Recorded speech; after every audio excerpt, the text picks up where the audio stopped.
보겠습니다. 하나님 말씀 에베소서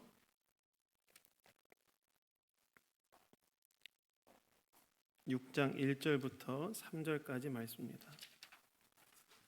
하나님 말씀 에베소서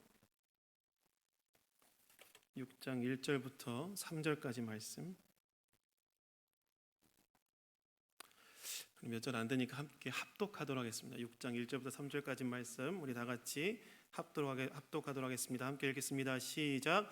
자녀들아, 주 안에서 너희 부모에게 순종하라. 이것이 옳으니라. 내 아버지와 어머니를 공경하라. 이것은 약속 있는 첫 계명이니 이로써 내가 잘되고 땅에서 장수하리라. 아멘. 부모 공경이라는 제목으로 하나님 말씀 나누기 원합니다. 여러분, 오늘은 어버이 주일입니다. 어버이 주일은 어떤 주일이냐? 부모님, 하나님 안에서 이제 부모님의 은혜를 기리고 좀 돌아보고, 또 내가 그런 부모님들을 어떻게 대해야 되는지에 대해서 생각해 보기 위해 제정된 주일이 어버이 주일. 그러니까 어버이 주일은 어떤 주일이냐면, 우리가 다 이 자리에 있다는 것은 우리가 지금 우리에게 부모님이 있다는 뜻 아니겠습니까? 다 저와 여러분들이 자녀라는 뜻인데, 우리의 부모이신 우리 어버이들의 은혜를 하나님 안에서 기려보고, 또 그 부모님들을 우리가 어떻게 대해야 되는지 생각해보고, 또 주님 원하시는 것이 무엇인지를 생각해 보도록 제정된 주일이 어버이 주일. 그래서 여러분, 오늘 이 어버이 주일을 맞이해서 이 부모 공경이라는 주제로 하나님 말씀을 준비했는데요. 오늘 말씀을 통해서 우리가 우리의 부모님들을 어떻게 대해야 되는지, 하나님께서 우리에게 어떻게 하기를 원하시는지 한번 다 같이 생각해 보기를 원합니다. 첫 번째는 하나님께서는 우리가 우리의 부모님을 공경하기를 원하신다는 거예요. 어떻게 하기를 원하신다고요? 공경하기를 원하신다는 거예요. 여러분, 오늘 보면 2절을 보시면 바울이 뭐라고 말하냐면, 내 아버지와 어머니를 공경하라. 이것은 약속 있는 첫 계명이니, 이렇게 말해요.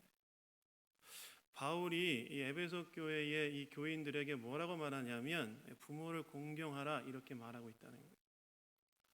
근데 여러분, 이 부모를 공경하라는 이 말씀은 이 하나님께서 이스라엘 백성들에게 시내단에서 언약을 베풀지 않으십니까? 거기 보면 10계명이 있는데, 이 10계명 중에 5번째 계명을 인용한 거예요.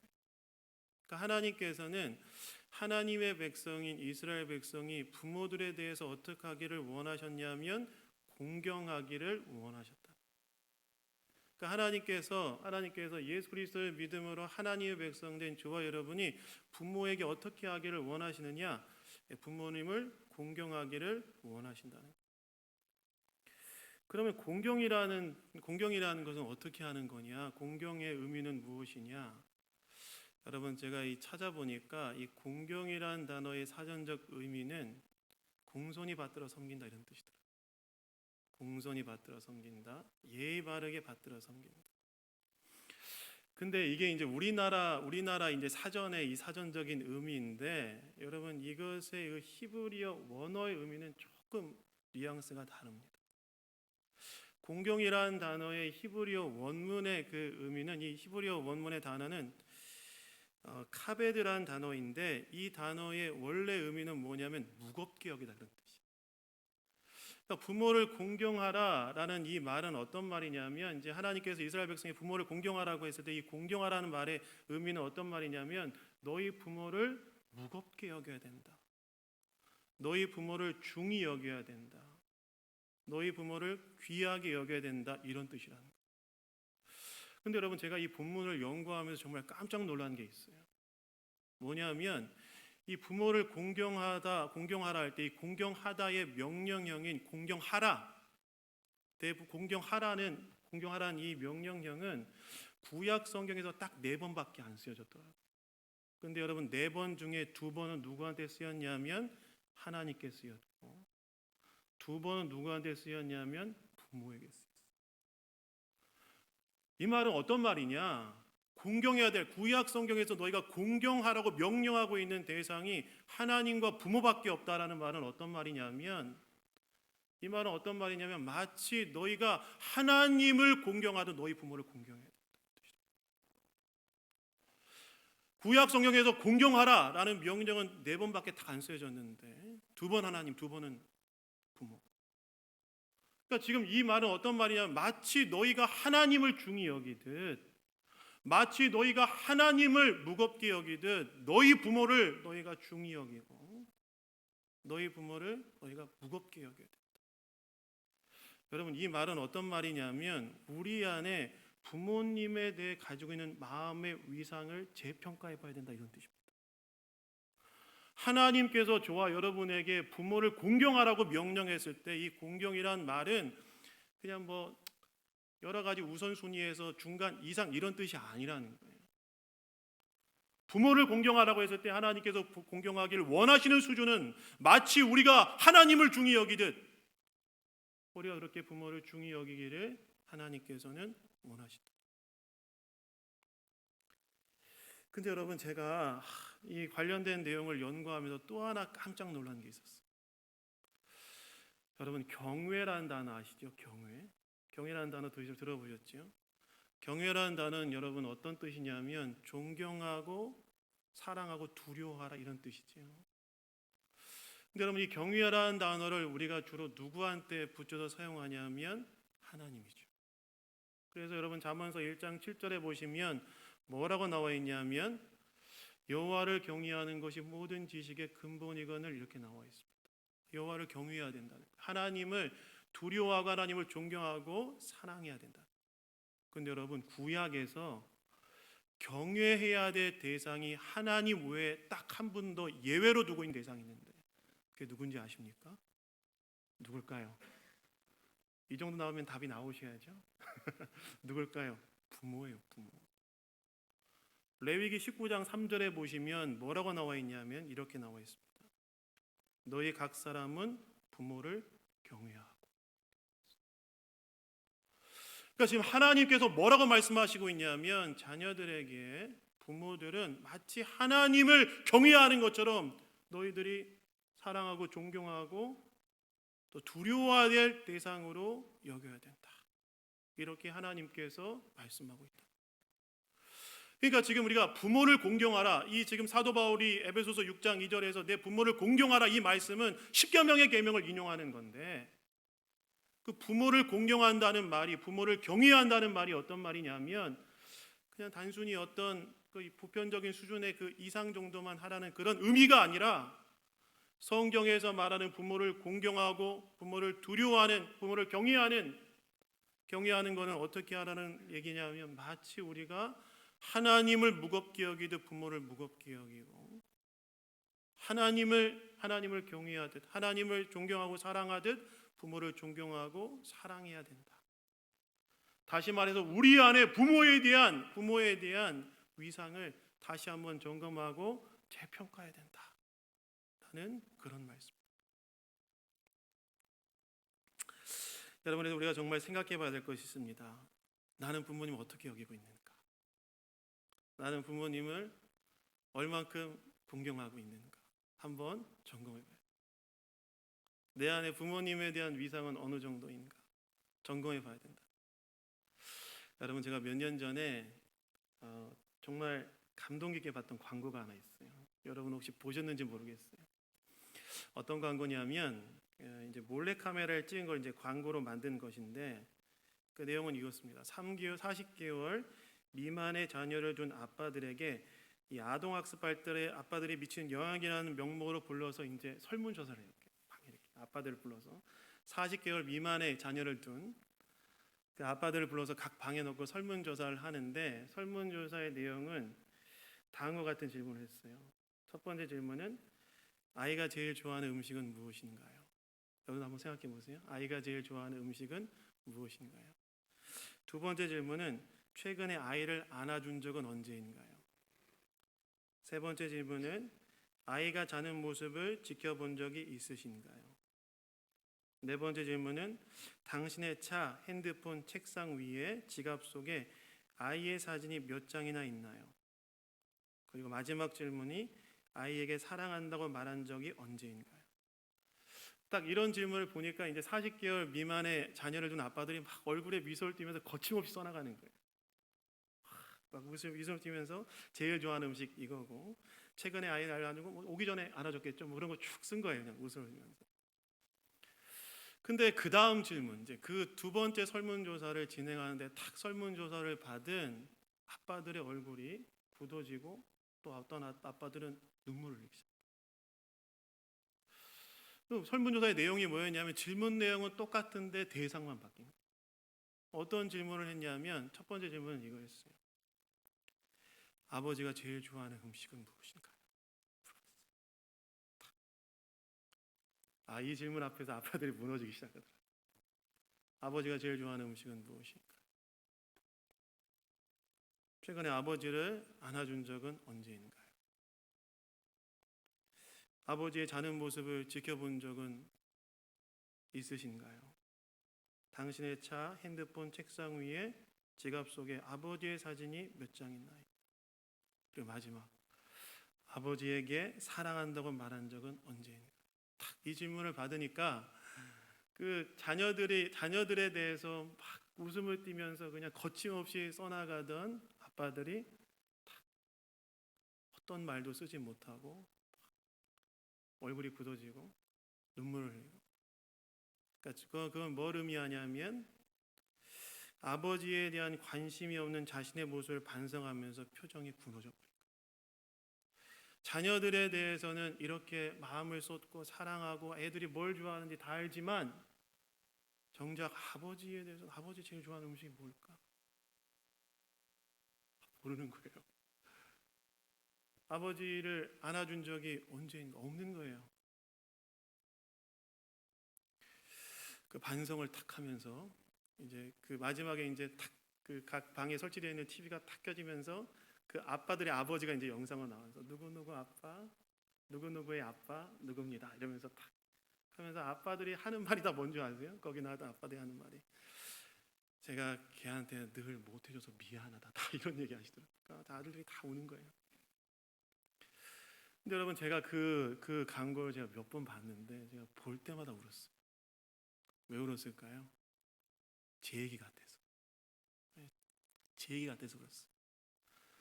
제가 결혼해서 애 낳고 살다 보니까 어떻게 되냐면 제 가정과 자녀들에게는 관심이 집중되어지는데 정작 부모님에 대한 관심과 사랑이 참 없는 제 모습을 보면서 참 반성이 되면서 눈물이 나더라고요.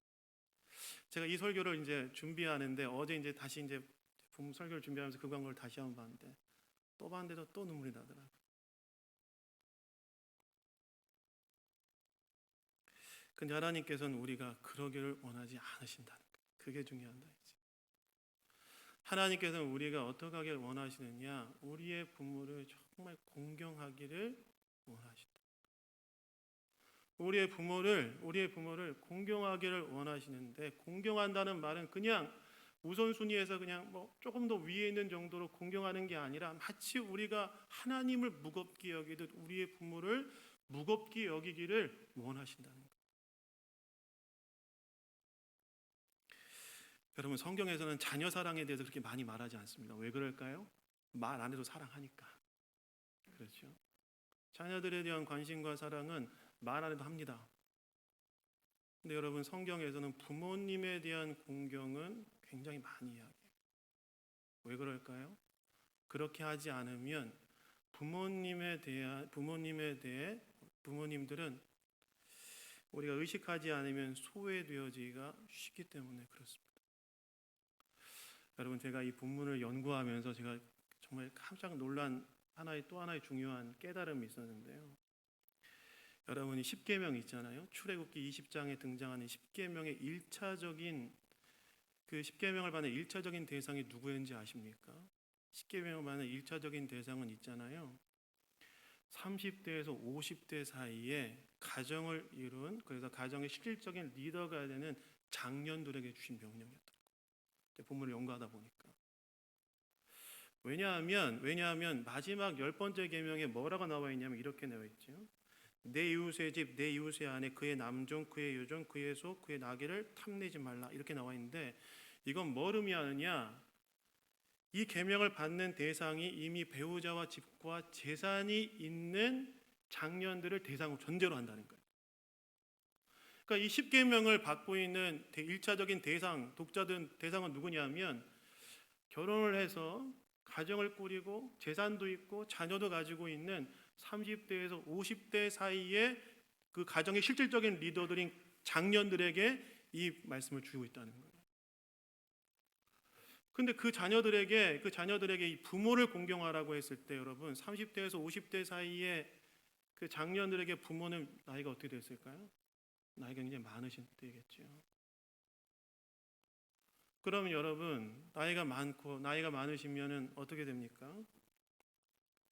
그때는 부모님들이 늙고 약해진 때인 거죠. 고대 사회에서 여러분 부모가 늙고 약해지면 가장 먼저 그 가정에서 희생되어질 수 있는 대상이 누구예요? 자녀들 같은 경우는 미래의 기회가 되기 때문에 버릴 수 없고 가정에 위기가 닥쳤을 때 쉽게 희생할 수 있는 대상이 부모가 되겠죠. 근데 하나님께서는 계명을 통해서 뭐라고 말씀하시냐면 그러면 안 된다. 부모를 공경해야 된다. 너희들의 부모를 공경해야 된다. 마치 나를 너희가 중히 여기듯이 너희들은 너희들의 부모를 중히 여겨야 된다. 마치 너희들이 나를 경외하는 듯이 너희들은 너희들의 부모를 경외해야 된다. 하찮고 짐스러운 존재로 여기지 말고 공경하고 존경하고 사랑하고 두려워해야 될 대상으로 여겨야 된다. 약해졌다고 가볍게 여기면 안 된다. 약해졌다고 하찮게 여기면 안 된다. 라고 하나님께서 말씀하십니다. 왜냐하면 그 부모들은 우리에게 어떤 존재였냐면 우리에게 생명을 준 하나님의 동역자이자 하나님의 대리였기 때문에. 여러분, 저와 여러분은 부모님을 어떻게 여기고 있습니까? 저와 여러분 안에 부모님의 위상은 어느 정도의 위상을 가지고 있나요? 여러분, 제가 이 말씀을 딱 준비하면서 너무너무 마음이 쉽지 않더라고요. 왜 그랬을까요? 제가 그러지 못하고 있습니다. 이 설교 제가 담임 목사 되고 난 다음에 저희 부모님이 이 설교를 제가 설교한 걸 늘 보고 계세요. 그럼 제가 이 설교한 걸 저희 부모님이 듣고 뭐라고 하실까 생각이 드니까 너무너무 부끄럽더라고요.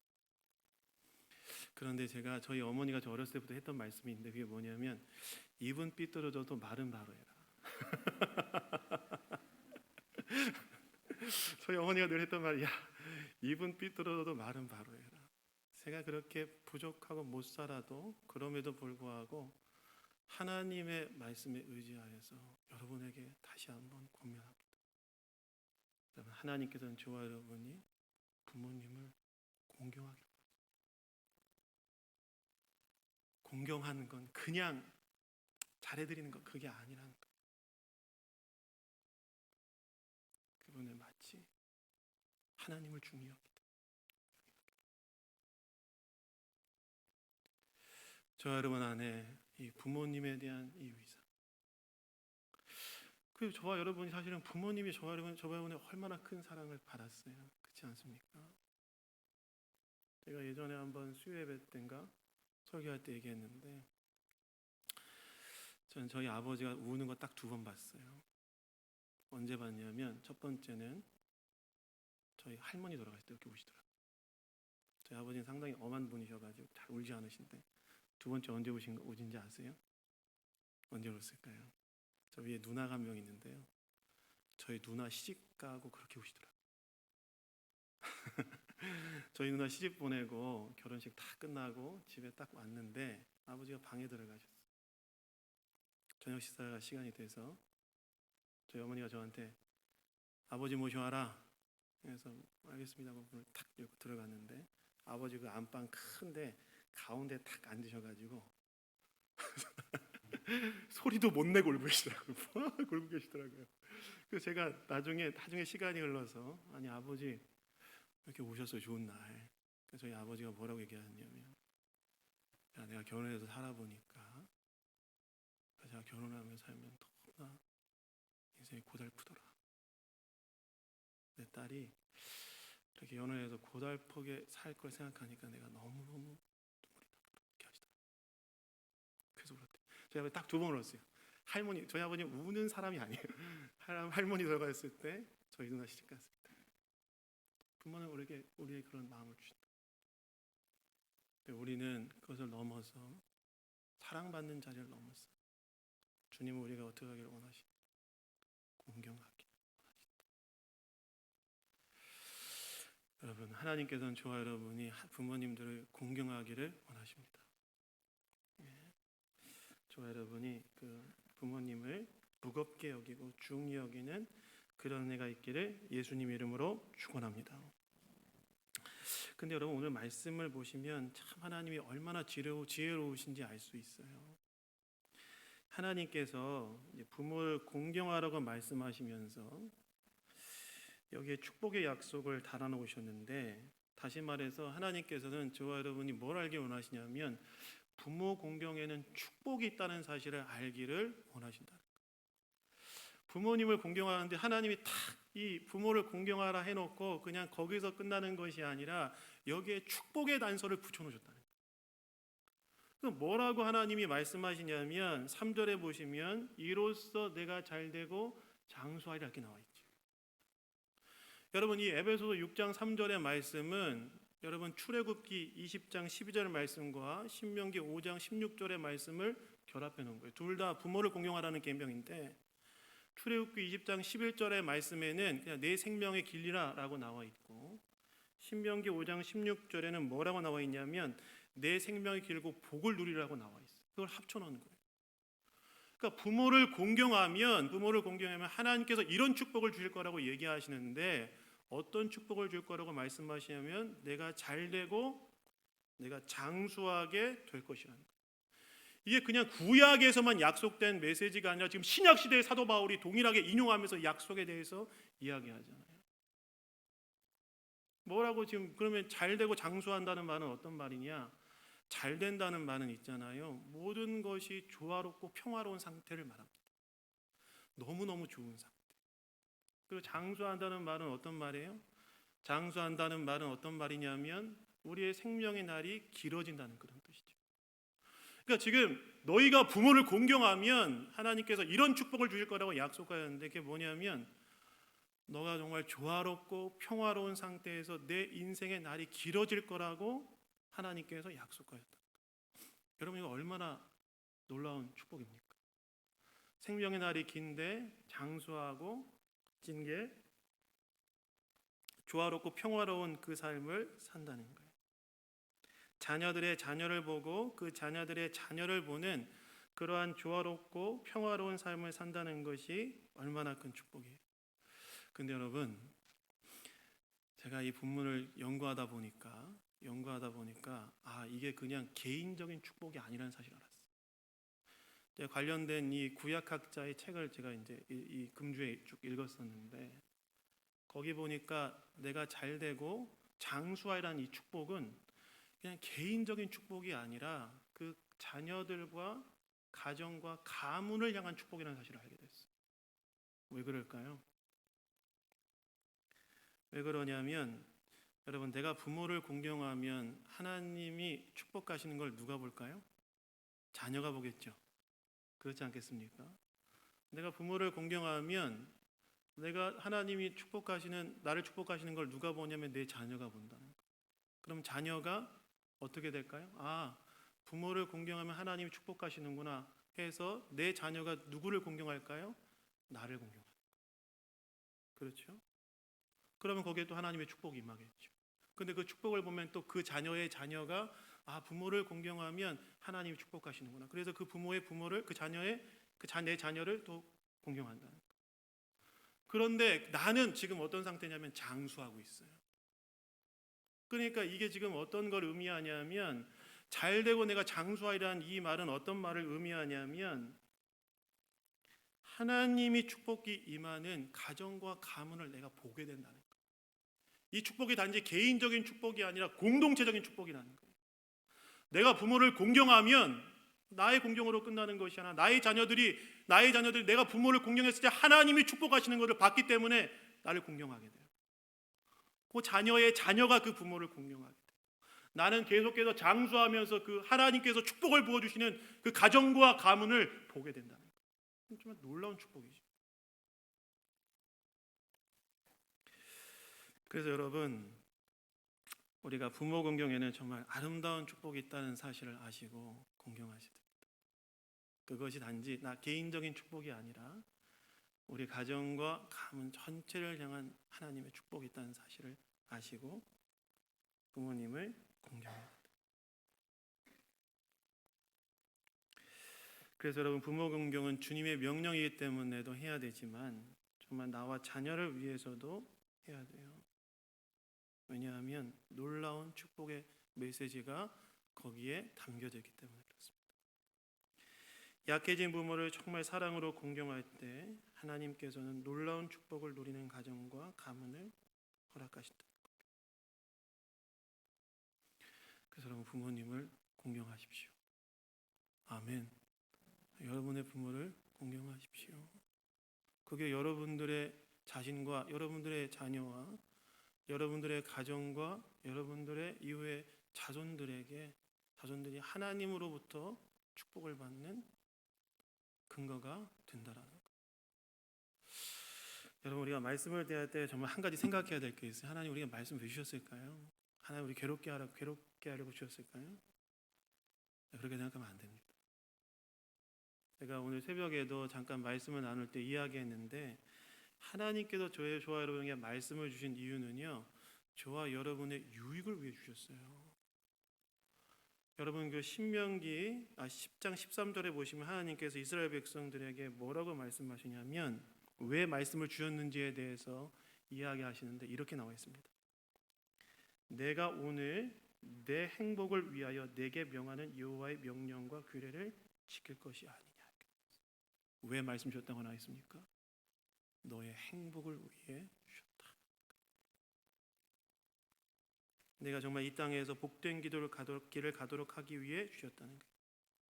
그래서 말씀을 대하는 우리의 태도가 바뀌어야 됩니다. 부모 공경의 계명은 정말 우리를 위해 주신 계명이라는 사실을 알고 우리가 부모를 공경해야 된다. 교회도 마찬가지예요. 교회 어른들 우리가 잘 섬겨야 됩니다. 왜 그럴까요? 우리가 예수 그리스도를 믿음으로 주님 안에 십자가의 보혈로 가족 공동체가 되지 않았습니까? 그러니까 교회 안에 있는 어른들을 잘 섬기고 모실 때 하나님께서는 또 교회에 축복을 부어주시는 거예요. 그래서 여러분, 부모 공경에 약속이 있다는 사실을 아시고 순종하시는 저와 여러분 되기를 예수님 이름으로 축원합니다. 그렇다면 마지막으로 부모 공경 구체적으로 어떻게 해야 되는가? 첫 번째는요, 부모님께 순종하는 거예요. 여러분, 오늘 본문 1절에 보시면 뭐라고 나와 있냐면 자녀들아 주 안에서 너희 부모에게 순종하라 이것이 옳으니라 라고 나와 있는데, 여러분, 이 순종이라는 단어는 어떤 의미냐면 이제 그냥 간단하게 이야기하자면 이게 헬라어로 휘파코라는 단어인데 이것은 아래라는 뜻의 휘파와 듣다라는 것의 파쿠아의 합성어예요. 그러니까 아래에서 듣다는 거예요. 순종한다는 거는 부모님 아래에서 부모님의 말씀을 듣고 그대로 따른다는 것을 의미합니다. 부모님을 공경하는 실제적인 첫 번째 방법은 부모님의 말씀에 순종하는 거라는 거예요. 잘 듣고 따르는 거라는 거예요. 근데 여러분, 여기 한 가지 질문이 있어요. 그게 뭐냐면 어디까지 내가 순종해야 되는가? 그래서 오늘 본문에서 사도 바울이 굉장히 사려 깊게 뭐라고 나와 있냐면 주 안에서 순종하라고 나와 있죠. 그게 뭡니까? 예수님이 우리의 일차적인 충성의 대상이니까 예수님 안에서 순종해야 된다는 거예요. 그러니까 예수님의 뜻에 배치되어지는 건 순종하면 안 된다는 거예요. 예를 들면 부모님께 순종하라고 해서 부모님이 어느 날 이제 예수 믿지 말고 다른 거 믿자 그러면 순종해야 될까요? 안 될까요? 안 된다는 거예요. 안 된다는 거예요. 예, 어느 날 부모님 오셔가지고 야 우리 함께 죄를 짓자 그러면 된다는 거예요? 안 된다는 거예요? 안 된다는 거예요. 주 안에서 순종하라는 거예요. 근데 여러분, 이거는 있잖아요. 그 앞에 있는 자녀들 할 때 이 자녀들은 여러분 그거는 아직 결혼해서 독립하지 않은 자녀들을 말해요. 그러면 우리가 결혼해서 독립해서 장년을 이루어서 스스로 판단할 수 있는 능력을 갖춘 자녀들은 어떻게 해야 되느냐? 그 자녀들은 부모를 어떻게 공경해야 되느냐? 이것에 대해서 이제 구체적으로 말씀을 드리자면 첫 번째는 물질적으로 부모들을 봉양해 드려야 돼. 뭐라고요? 물질적인 봉양을 해드려야 된다. 여러분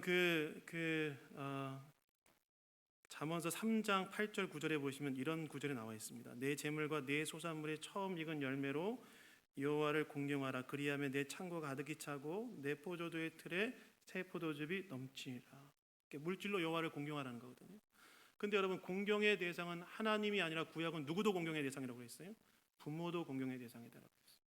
그러면 우리가 물질로 여호와를 공경하는 것처럼 우리가 누구를 또 물질로 공경해야 되느냐? 부모를 물질로 공경해야 된다. 부모를 공경하는 첫 번째 장년들이 해야 될 방법은 무엇이냐면 우리의 물질로 우리의 부모들의 물질적 필요를 채워주는 일을 해야 된다. 제가 이 책들을 쭉 읽다 보니까 그 한세대학교 구약학 교수인 그 차준희 교수가 뭐라고 이야기하냐면 상당히 부담스러운 이야기를 이 사람이 글로 써놨는데 우리가 부모의 물질적 필요를 채워주기 위해서는 어느 정도 해야 되냐? 우리가 하나님께 11조로 공경하는 것처럼 부모님께 11조로 공경해야 된다는 상당히 부담스러운 이야기를 양가에다 그것도 해야 된다는 그런 이야기를 하더라고요. 근데 그렇게 했을 때 하나님께서 축복해 주시니까 하라는 그런 이야기를 이 사람은 이렇게 정의해서 얘기하더라고요. 그러니까 중요한 것은 뭐냐면 부모를 공경하는 실질적 방법은 첫 번째는 뭐냐면 부모들의 물질적 필요를 채워줘서 부모들의 노년의 노후가 존엄할 수 있도록 하는 것이 자녀들의 책임이라는 거예요. 제가 어렸을 때 저희 아버지의 부모님들이 아버지의 형제들이 매달 돈을 모아서 이렇게 봉양을 해드리더라고요. 참 제가 보기 너무 좋았어요. 마찬가지로 우리가 그렇게 우리 부모들의 물질적인 필요를 채워드려야 됩니다. 두 번째는 부모님이 외롭지 않도록 정서적인 필요를 채워드려야 된다는 거예요. 여러분 노년의 때가 외롭고 굉장히 쓸쓸하다는 거 아십니까? 자기가 하던 일을 다 내려놓고 이제 은퇴해서 탁 살아갈 때 굉장히 많은 허전함이 찾아와요. 저희 아버지가 그 초등학교 선생님이셨는데 은퇴하시고 난 다음에 저희 아버지가 그렇게 빨리 늙으시더라고요. 너무너무 빨리 늙으시더라고요. 그러니까 노년의 때에 우리 부모들의 노년의 때는 상당히 외롭고 허전하고 쓸쓸할 수 있다는 거예요. 그래서 뭐가 필요하냐? 그분들의 정서적인 필요를 채워주기 위한 노력이 필요하다는 거예요. 그럼 뭐 해야 될까요? 어떻게 해야 될까? 어떻게 해야 정서적 필요를 채워줄 수 있을까요? 어떤 통계 자료에 의하면 부모들이 정말 자녀들에게 원하는 것은 물질적 봉양도 필요하지만 그러나 정서적인 지지를 훨씬 더 필요로 한다는 얘기가 있더라고요. 그게 뭘까요? 자주 찾아뵙고 연락드려야 할까요? 부모님 그거 너무 원하신다. 제가 예전에 사역할 때 명절이 되면 이제 교회 어르신들이 이제 명절에 갈 데가 없으시니까 다 교회로 오셔서 저한테 뭐라고 얘기하셨냐면 목사님 명절 고향도 부모가 있을 때 고향이지 부모님 돌아가시니까 갈 데도 없고 명절이 가장 허전합니다. 얘기하더라고요. 부모님 살아 계실 때 정서적 필요들을 잘 채워주는 것이 필요하다. 세 번째는 제가 어떤 분의 설교를 들으면서 이건 정말 너무 중요한 적용점이 되겠다 얘기했는데 이게 뭐냐면 부모님께 일단 따라해 봅시다. 부모님께 3번은 물어봐라. 네. 부모님께 3번은 물어보라고 하는데 제가 상당히 이건 정말 지혜로운 통찰일 수 있겠다. 왜요? 부모님은 부모님 제가 이렇게 할까요? 물어보면 우리 때문에 그렇게 하지 말라는 거예요. 원하지 않아도. 무슨 말씀인지 아세요? 부모님은 이렇게 하기를 원하는데도 자녀 때문에 그렇게 하지 말라고 이야기한다는 거예요. 그래서 부모님께 몇 번은 물어봐야 부모님의 진심을 알 수 있냐면 3번은 물어봐야 된다. 제가 이번 주에 수요일 날은 이제 5월 5일 어린이날 날이어가지고 또 수요예배 준비하느라고 못 뵀고, 또 5월 8일은 어제였는데 이제 주일 준비하느라고 못 뵀어요. 그래서 월요일 날 저희 부모님 찾아뵈서 이제 어버이날 감사의 마음을 전하려고 이제 전화를 드렸어요. 어머니, 저 갈게요. 저희 어머니 뭐라고 할게요? 바쁜데 오지 마. 여러분, 바쁜데 오지 말라는 것보다 더 무서운 말 없는 거 아십니까? 바쁜데 오지 말라는 말은 정말 오지 말라는 말일까요? 그래서 3번은 물어봐야지. 다시 물어봤어요. 어머니, 월요일날 제가 식사 접하는데 갈까요? 저희 어머니가 뭐라고 했을까요? 바쁜데 오지 마. 3번째, 어머니, 제가 애들 데리고 한번 찾아뵐 테니까 어떻게 될까요? 그러니까 그래, 그러면 와. 이거 뭘까요? 그 앞에 두 번은 오지 말라는 말이었을까요? 정말 왔으면 좋겠다는 그 마음이지만 다르게 표현하는 걸까요? 다르게 표현하는 거죠. 그러니까 우리가 부모님, 장년들이 우리 노년의 부모님들을 공경할 때 몇 번 물어봐야 되느냐? 몇 번 물어봐야 된다고요? 3번은 물어봐야 된다. 그 다음에 여러분, 마지막으로 정말 우리 부모님들에게, 특별히 믿지 않는 부모님들에게 우리가 할 수 있는 최고의 효도는 무엇이냐? 그분들에게 복음을 전하는 거예요. 왜요? 예수님 믿어 구원받아 하나님 자녀고 천국 가도록 도와드리는 것이 가장 큰 효도 아니겠습니까? 그래서 여러분, 우리가 부모님께 하는 장년으로서의 실질적인 효도의 가장 중요한 것이 무엇이냐? 예수님 전에서 그분들이 구원받고 천국 갈 수 있도록. 여러분, 하나님께서는 이 어버이 주일을 맞이해서 우리에게 말씀하시는 것이 무엇이냐? 우리가 정말 우리의 부모님을 공경하기를 원하세요. 정말 무겁게 중히 여기기를 원하세요. 그리고 그러면 축복해 주신다는 사실을 알기를 원하세요. 그리고 이것에 대해서 실질적인 우리의 방법은 물질적 필요를 채워드리고, 정서적 필요를 채워드리고, 그 다음에 3번 물어드리고 3번 물어드리고, 가장 큰 효도는 부모님, 믿지 않는 부모님이라면 예수님이죠. 오늘 이 어버이 주일에 우리 부모님을 정말 사랑으로 공경하기로 다시 한번 결단하고, 그로 인해 큰 축복을 우리 가정이, 우리의 자녀들이 받는 은혜가 있기를 예수님 이름으로 축원합니다. 우리 잠깐 기도하겠습니다. 하나님 아버지, 감사합니다. 아버지 하나님의 어버이 주일에 부모를 공경하는, 아버지 하나님 공경하라는 주님의 말씀을 함께 들었습니다. 우리 양문교회 모든 성도님들이 우리의 생명을 허락하신 하나님과의 동역자인 우리 부모들을 공경하게 하시고, 그분들을 사랑하게 하시고 또 존중하게 하셔서 이를 통하여 하나님으로부터 큰 은혜와 축복을 얻고 받는 삶이 될 수 있도록 주장하여 주시옵소서. 모든 것 주님께 감사드리며 우리를 구원하신 예수 그리스도의 이름으로 기도드렸습니다. 아멘.